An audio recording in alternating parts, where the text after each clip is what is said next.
High, শুভ মহাষ্টমীর আন্তরিক প্রীতি ও শুভেচ্ছা সকলকে। আশা করি প্রত্যেকের পুজো খুব ভালো কাটছে, সবাই পুজো ভালো করে কাটান।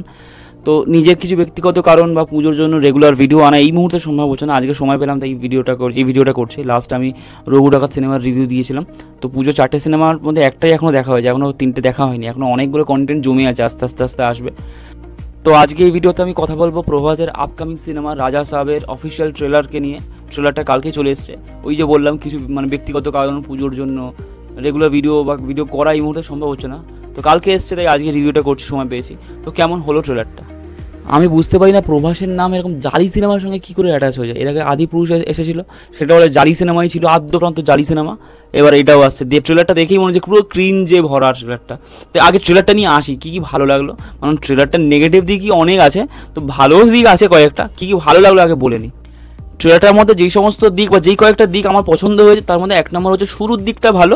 ট্রেলারটা যেই টোনে শুরু হচ্ছে, মানে ওই যে বাপি দাইরে যে গানটাকে ইউজ করছে, গানটাকে ইউজ করার আগে যে বিল্ড আপটা দিচ্ছে, ওই বিল্ড আপটায় প্রভাসের প্রেজেন্টেশন খুব ভালো। ওই বিল্ড আপটা দেওয়ার পরে যে গানটাকে ইউজ করছে, তারপরে হাবিলিটাকে দেখাচ্ছে পরের শটটায়, ওই দিকগুলো ভালো। তা প্রভাসের বৃদ্ধ লুকটাকে বেশি ইন্টারেস্টিং লাগছে, বেশি ভালো লাগছে। মানে ইয়াং লুকটাকে নিয়ে একটা সমালোচনা আমার আছে, ওটা পরে আসছি, কিন্তু বৃদ্ধ লুকটাকে খুব ভালো লাগছে দেখতে।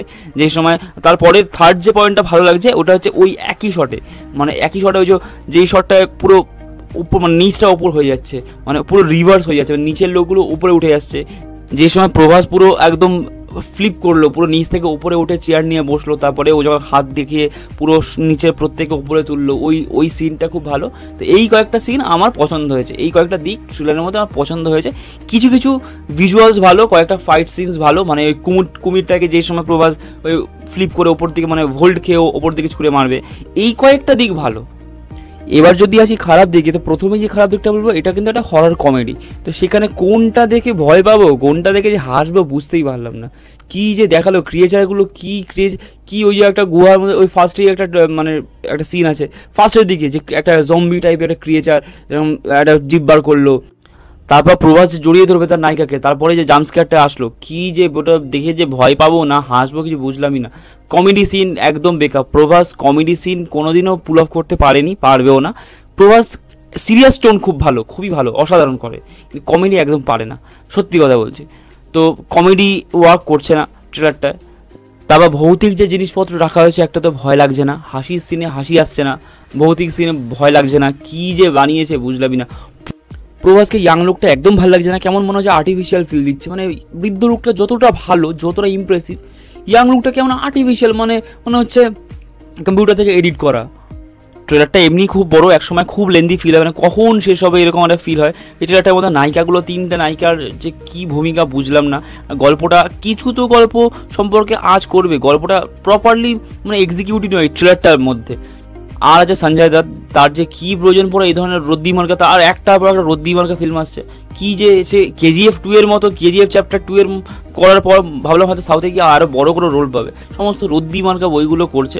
কী যে প্রয়োজন আছে, হয়তো টাকার খুব প্রবলেম, হয়তো EMI চলছে এরকম, কী যে প্রয়োজন আছে।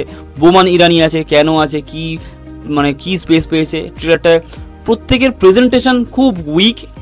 তারপরে ক্রিয়েচার টাইপের যে জিনিসগুলো রাখা হয়েছে, প্রত্যেকে যে VFX খুব ভালো তা নয়। একটা সিন আছে গুহা এরকম মধ্যে থেকে জম্বি টাইপের কি উঠে আসবে, কি যে হাস্যকর জিনিসপত্র ওগুলো, মানে টোটাল ট্রেলারটা পুরো বেকার, মানে পুরো বেকার। এই সিনেমাটা নিয়ে কোনো আশা নেই। প্রভাসের লাইন আপে কত ভালো ভালো, এরপরে ফৌজি আছে, স্পিরিট আছে, কত ভালো ভালো স্ট্যান্ডার্ডের বই আছে। তার আগে এই যে রাজা সাহেবের মধ্যে রদ্দি মার্কা ফিল্মটা করলো, আদিপুরুষের মধ্যে রদ্দি মার্কা ফিল্ম করলো, প্রভাসেরই বা কী প্রয়োজন আছে এই সমস্ত ফিল্ম সাইন করার, জানি না। তো ট্রেলারটা আমার একদম পছন্দ হয়নি। তো এই ছিল ট্রেলারটা নিয়ে আমার রিভিউ। ভিডিওটা কেমন লাগলো আপনারা কমেন্টে বলবেন, আর চ্যানেলটা ভালো লাগলে লাইক, কমেন্ট অ্যান্ড সাবস্ক্রাইব করবেন। Thank you.